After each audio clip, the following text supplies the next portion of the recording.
Oh, hello. So today's live is with Jonathan, who some of you might not know because he's kind of underrated and behind the scenes, I would say. But he is my business partner for Upgrade You. He's just messaged me, which means I feel like, oh no, wait, he is on, right? Jonathan, oh, awesome, he wants to go live. Was kind of hoping you'd go live from the Upgrade You page, but anyway, not an issue. Right, let's see.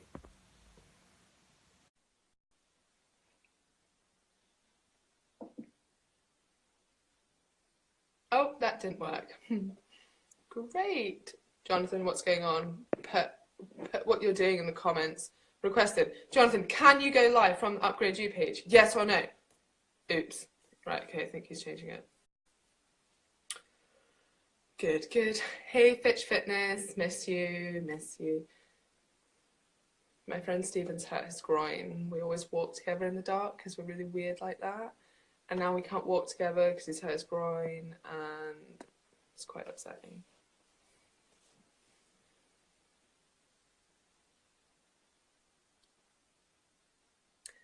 There we go. Hello. I was just laughing at someone's comment.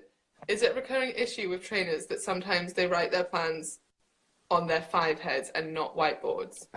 Do you have, I can't see any writing there, to be fair. It's especially large today. I'm going to give a little intro to you. Okay. This is Jonathan. Hello. My business for Upgrade You. Basically the brains behind it. How Upgrade You HQ does work? Let's have a little see. Say again, sorry? The work that's being done. Website work. It's over here. Always grafting is Jonathan. Yeah. Always grafting. That's it. Someone says I'm the beauty. I don't know about that. What we wanted to discuss today is we've got about 50-ish clients at the moment on Upgrade You. Mm-hmm. Is that right? In the group, we've got 60. So close. In the graduates? In the graduates, we've got 60, and then we've got another between 40 to 60 in current 8-week programs as well. Yeah, so what we wanted to talk about today is the sort of issues that people are having at the start of their journey. So after the first sort of 2 weeks. So we just had a sort of about 2-week checkup on some of them are a bit further on.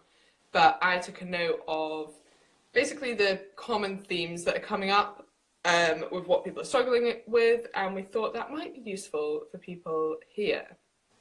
So number one, which came up quite a lot, was sleep. Okay. Saying that, well, I guess it's come up as a problem. What's that? It's a Steve sausage dog.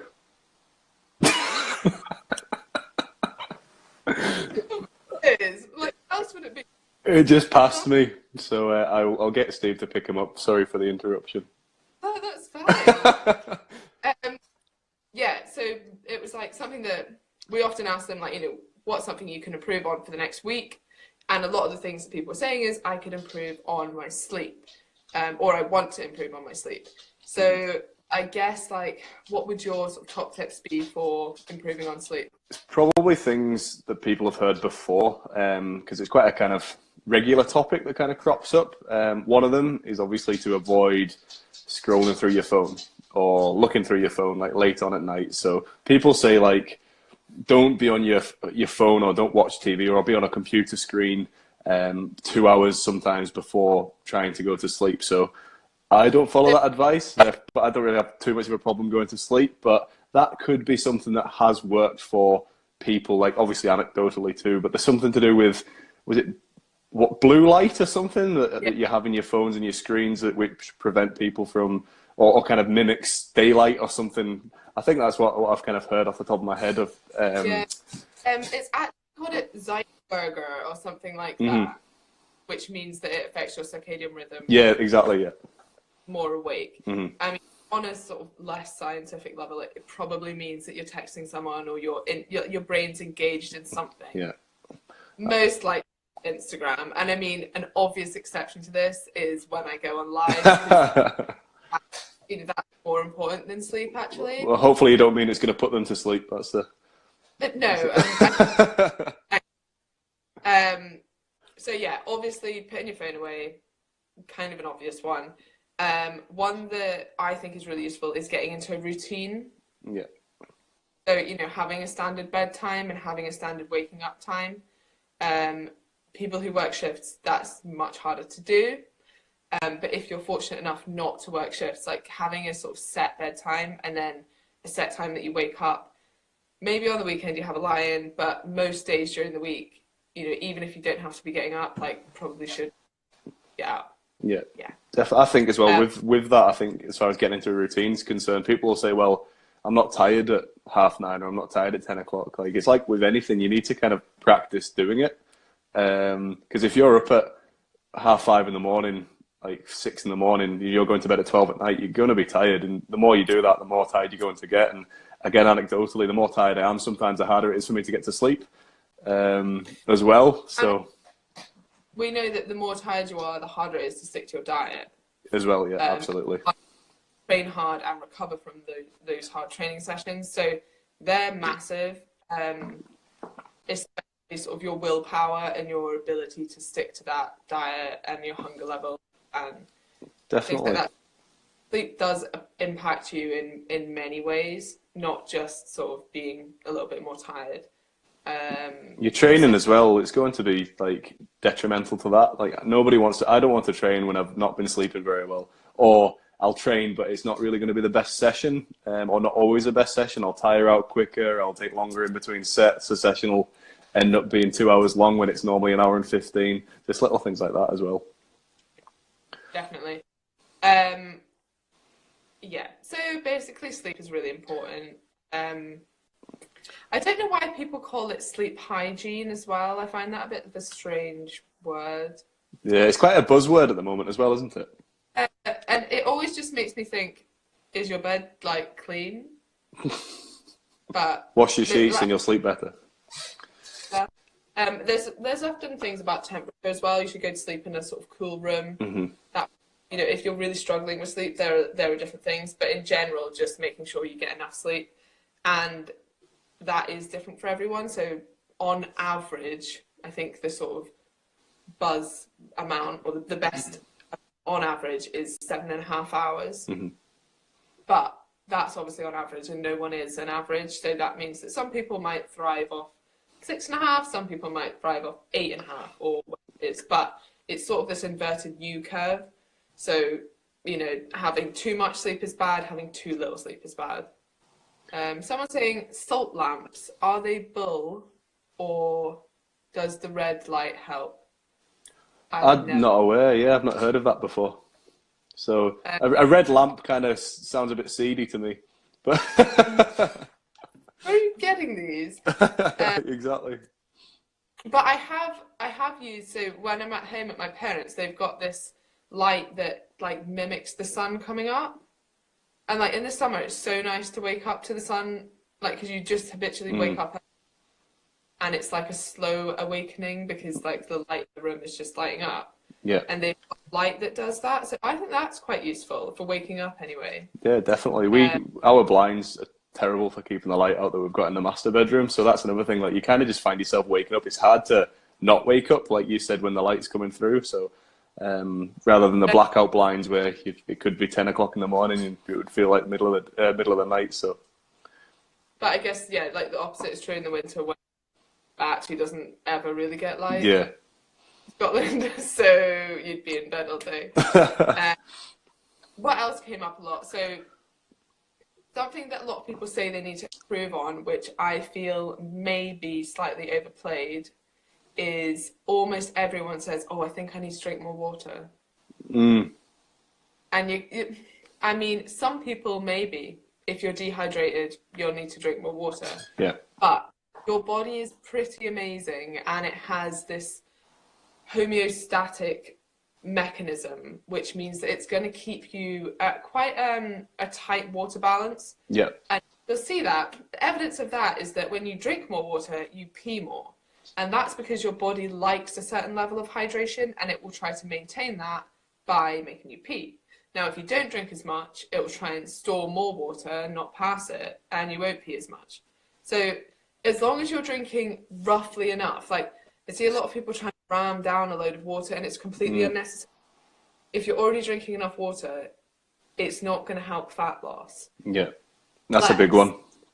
Unless you're replacing, say, I don't know, a high calorie, like a full fat Coke with water, then obviously you're saving calories and it will help fat loss. Or occasionally being thirsty can be masked as like being hungry. So you might not be hungry, you're just a bit thirsty. I mean, that I think is quite overplayed, but you know, there could be a small effect there as well. But drinking water will not help you lose fat if you're already hydrated and if it's not having a behavioral response. So, you know, like if you're bored, like if it stops boredom eating, like, oh, I've got water on the go, so I don't snack as much at work, brilliant. But don't get too hung up on the fact that you have to drink X amount of water a day and that's going to help you lose weight. Because from a physiological perspective, it's not. From a behavioural perspective, some benefits, but you've got to see if you're actually benefiting from those benefits or if you're just stressing yourself out trying to down a load of water. Yeah, definitely. I agree as well. Like people seem to forget that anything that you are drinking contains water. Like it's got H2O in it. Like, so if it doesn't need to just be water. So coffee, tea, juice, that's all got water in it. That all contributes to your hydration levels and how hydrated you are that day. So I've had multiple clients say to me, or I need to drink more water. I want to try and drink like 2 liters a day or 3 liters a day. And then when I say, well, what are you drinking at the moment? They'll say, oh, maybe like half a litre of water or a litre of water. But then I'll say, well, what else are you drinking? And they'll say, oh, I'll have a Diet Coke maybe. I'll have 2 or 3 cups of tea. I'll have, I don't know, a couple of glasses of diluting juice. I'm like, well, you've probably drank about 3 litres there. So what are you expecting to gain from having more than that? Like, you're not going to feel less tired during the day if you're only sleeping 5 hours a night. Like having 3 hours, going back to sleep, having 3 litres of water is not going to reverse that. So I think that's the other thing we get that, I don't know, I guess people that are maybe questioning their diet a little bit would say, or they're maybe struggling a bit and they've got low energy levels. They'll say, oh, you know, I can't stick to these, whatever it is, 1,600 calories a day. Like, I just don't feel like I've got enough energy. And then you say, okay, how much have you been sleeping? And they're like, well, no, I don't really sleep. I just get 4 hours a night, or, you know, whatever. Or I've got a young child, like I don't sleep very much. It's not the fact that you've not got enough calories that you're tired. It's because you've not slept. And then think, oh, I need to eat more calories because I'm so tired. It doesn't matter how much you eat. If you don't sleep, you won't have energy. And I think just the fact that you're on a diet, they just wrongly attribute that to, you know, not enough energy from calories. It's like, no, if you've got fat to lose, you've got the energy there to do your activity. Absolutely. You're probably tired because you're not recovering well, you're not sleeping properly. Definitely. That's often a common one as well that we get. And then I guess one that comes up quite a lot, someone saying they definitely need 8 hours sleep. Yeah. But yeah, I guess you kind of find what works for you and what the sweet spot for you is. What else have we got? So weekly calorie averages. I think people still get, I'd say actually our girls are pretty good at that, I'm not going to lie. Yeah, no, they are. Kind of nail that. Yeah, we do try to drill it in like pretty early on, like when any of that kind of behavior arises, even in the kind of slightest, we do try to kind of hit the message home and educate and teach people about that. So yeah, they know from the get-go, but also the group is so good for that. Oh, yeah, because you're like, oh, what do I do? I've gone over, and actually even before we answer, sometimes people are like, don't worry, girl, you can average that out for the rest of the week. Is that our American clients, is it? No way, I said it's like 10. It's kind of like everyone helps each other out, which is nice, but I think a lot of people do still struggle with, oh, I didn't hit my calories today. And when you're on Upgrade You, we still want to know what your calories were, even if you went over. In fact, that's when we really want to know, because that's when you have to account for that after. Definitely. Even if you've estimated as well, like even if you're not quite sure like exactly what you ate, try to overestimate, try to kind of be honest, try to think back. Like it might not be 100%, but it gives us a much better picture of what you need to improve on, like looking back across the week when we do kind of weekly reviews, like what could have gone better rather than, oh, I didn't track for 3 days. Like that doesn't teach us anything. It doesn't let us provide any feedback. It doesn't teach you anything either. Yeah, and we know that not everything. So it could be that I probably went over my calories. I had a meal at someone's house and they cooked, so I didn't know exactly what it was, but it was probably about X amount. And then we're like, right, you've gone about 500 calories over for the next 5 days. Let's cut you back by 100 calories or whatever it is, and we make allowances. And that's sort of how your diet's a lot more sustainable. And it allows you that flexibility as well, that even if you've not, you know, in an ideal world, you'd know that on Friday you're going out for dinner and maybe you could save some extra calories for that. Yeah. But, you know, there's just a random dinner that you end up going out for, or you fancy a pudding or whatever it is, that's fine. And then in hindsight, we can account for that. So I guess it's just like people understanding that it's not this strict daily calorie intake. And if you're off, you're on. It balances out over time. And that's why we get like long-term sustainable results as opposed to just on-off quick fix dieting. Yeah, absolutely. And finally, people going under their calories. This one's a little bit, it kind of depends. Yeah. Because if your goal is fat loss, we don't mind you going under, because when we set your calorie intake, that is a maximum. Mm-hmm. Now your protein intake, that's a minimum. If you go over that, great, fine, as long as you stay within your calories. Your calories are a maximum, so if you go under it, you're in a bit of a bigger deficit, you might lose a bit more fat, that's fine. But what we don't want you to do is go massively under it and then not be able to stick to it. Mm-hmm. So what we normally say is, and this gets a little bit more complicated, but over the week, we don't want you to be more than 20% under. So I don't like saying that every day we don't want you to be more than 20% under, because some people like to fast. Mm-hmm. Some people like very low calorie days and then a higher calorie day. Mm-hmm. And that's absolutely, that works for you. But by the end of the week, we don't want you to be more than 20% under your weekly calorie goal. And that's just because it's not sustainable. Like you're already in a deficit. Again, you know, we've probably taken you from, depending on the individual, your maintenance level dropped about 20%. If you're then going even more 20% under that, that's too big a deficit and you're not going to be able to sustain it. If you want to go really low some days and then like quite high other days, that's fine. As long as by the end of the week, you're in a sensible deficit. Definitely. And with that as well, like people that are under eating, you really want to still prioritize your nutrients. So your protein, your vegetables, having some fruit as well. It's no good having super low calories and trying to promote fat loss if you're not having a healthy diet and trying to maintain a healthy diet as well. From being satiated, from keeping you full as well, including all those kind of foods are going to help with that majorly. So yeah. So Get Fit Brody has just asked, when do you meal? I have a second weekend, one day, and then clean eating weekend.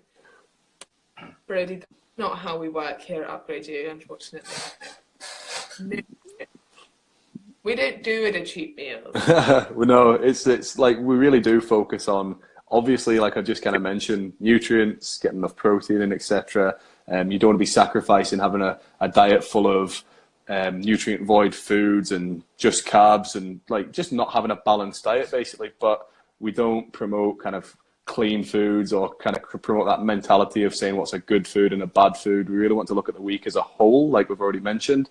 And if people want to have some pizza, some chips, who want to have a bit more calories some days, then we teach them how to work that out across the week. And obviously, like I've said already, promote having a healthy diet during that. But one pizza a week, which is fitted into your macros and knowing that that's healthy, not fitted into your calories, sorry, in your macros, and knowing that that's healthy and that's not going to be detrimental is a much healthier mindset to be in than sticking to certain foods all week and then having a kind of cheat meal. And for long-term results as well, as far as working with clients is concerned, having that kind of mindset just allows for long-term results where people can eat out and lose weight. They can go on holiday and maintain weight, or maybe just put a little bit on. It's just a much better way of kind of working at things. Yes, if you go into you have a clean diet, you might eradicate calories by limiting your food choices, etc., and you might lose weight even with a cheat meal, but you can still do that and eat the food you want to eat and have more flexibility.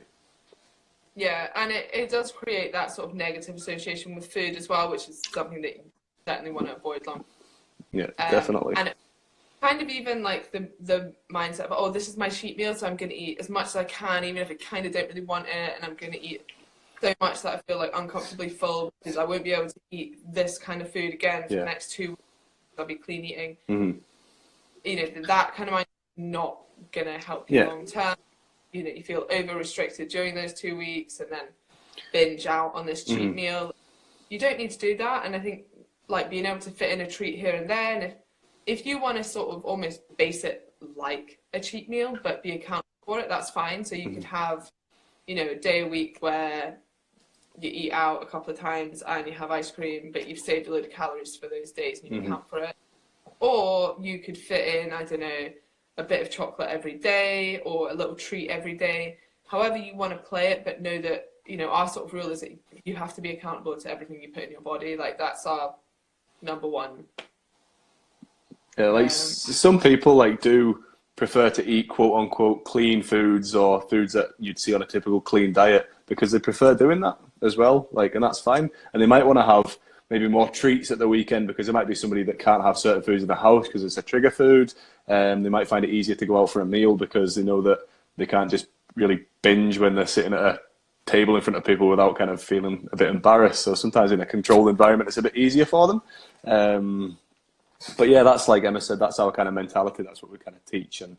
And that's what we really kind of hit home or try to hit home. Yeah, it is interesting. Like cheat meals, I feel like it's like a bodybuilding world type thing. And I almost felt like, I don't know if it's just because I'm kind of out of that world now, but I've not really heard about them for a while.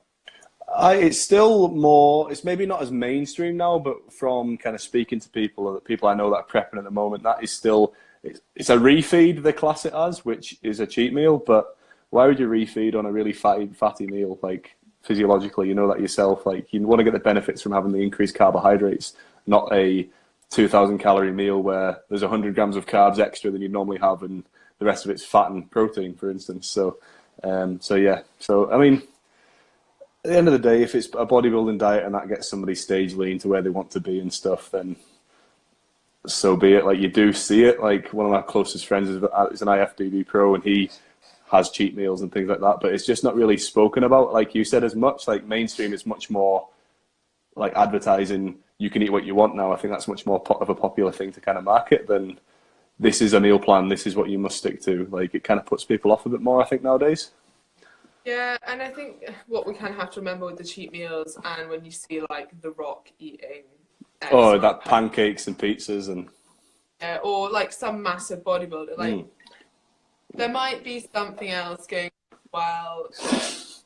Their physiology is slightly yours, especially if you're like, you know, a petite girl that works in an office. Like, you can't have a cheat meal of a Chinese buffet and expect to lose weight. Like, it's very easy to undo your deficit by like one bad meal if it's a particularly bad meal.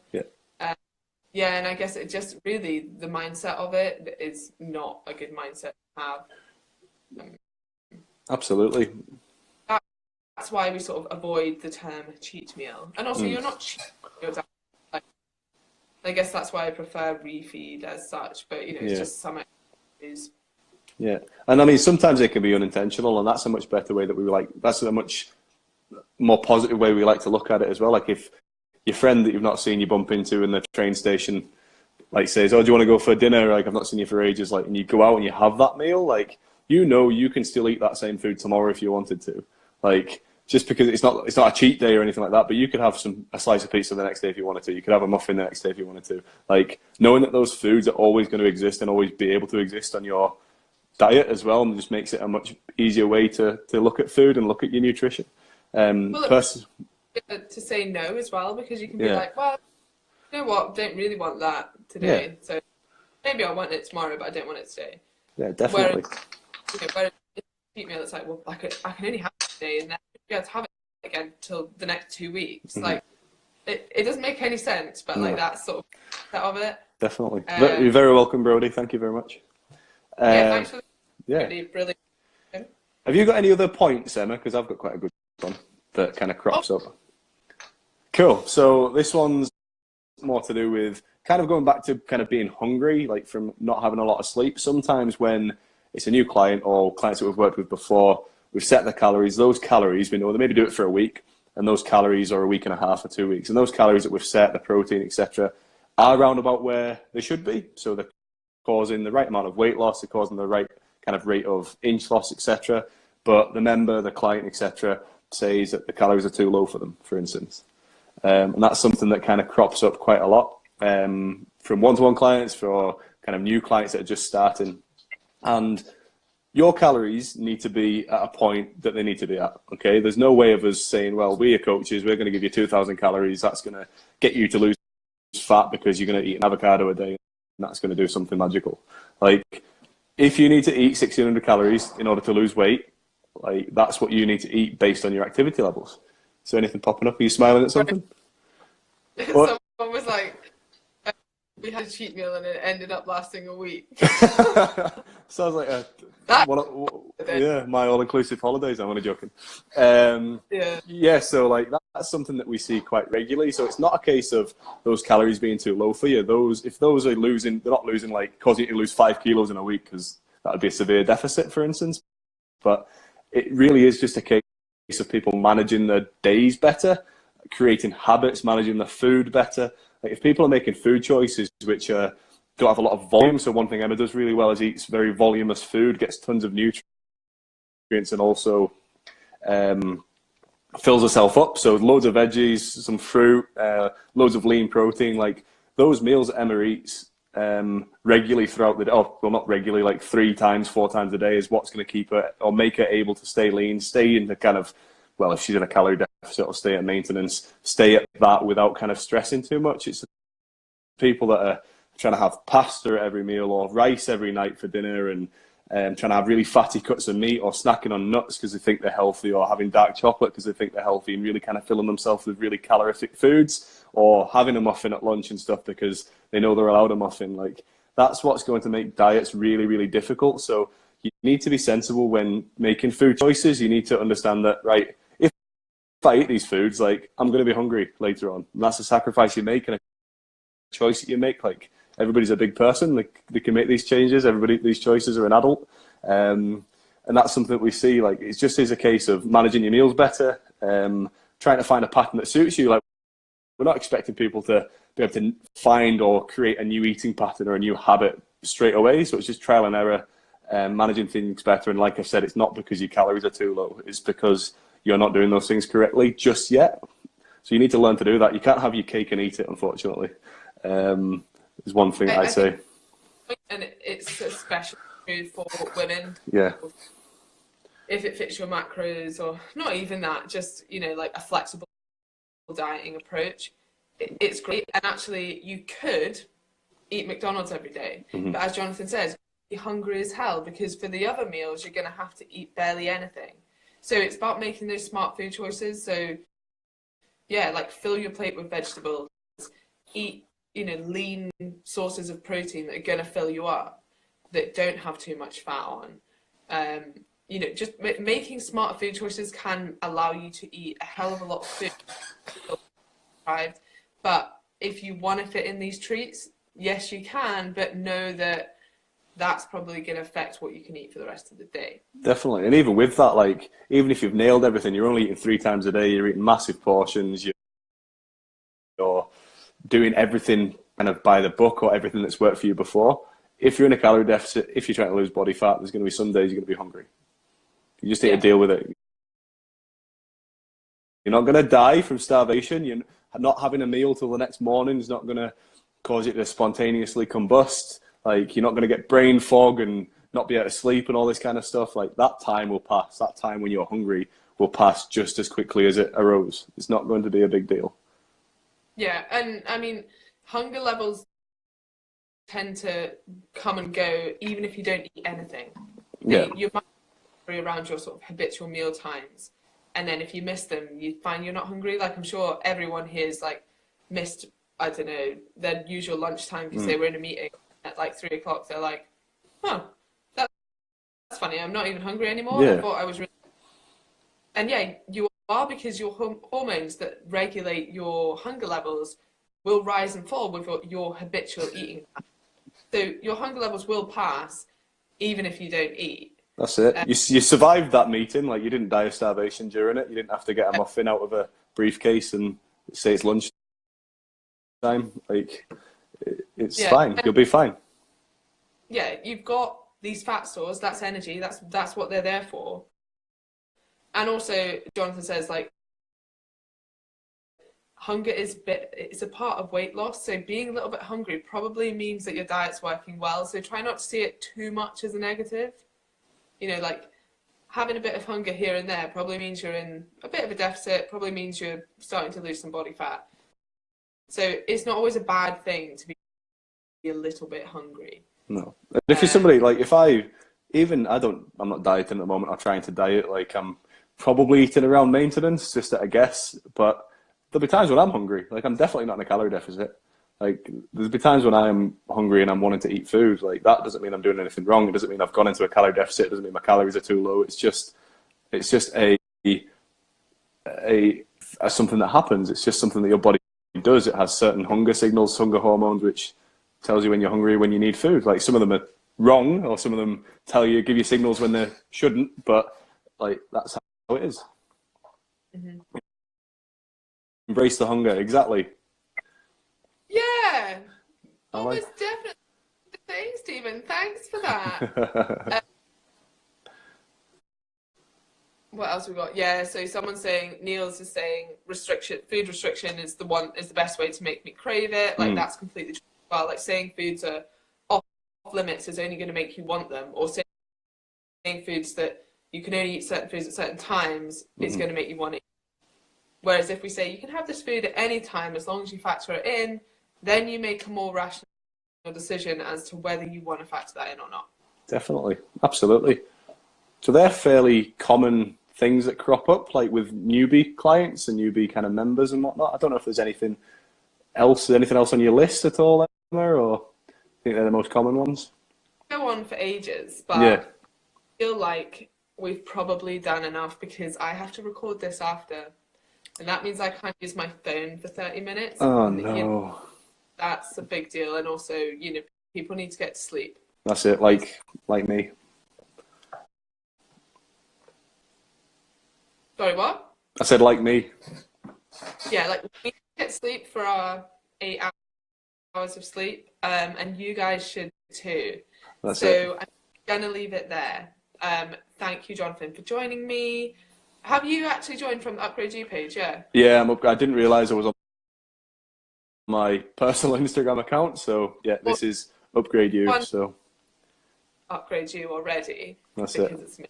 But if you're not, then get on that as well. I see some of the results and everything, so it's good. So if you're interested in the program, shoot either of us a message. Probably best to message Upgrade You page. Yep. But yeah, happy to talk to you. Enough of the sales pitch, because that's not what we're about.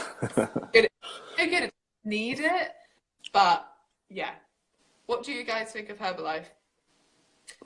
I think we'll go now.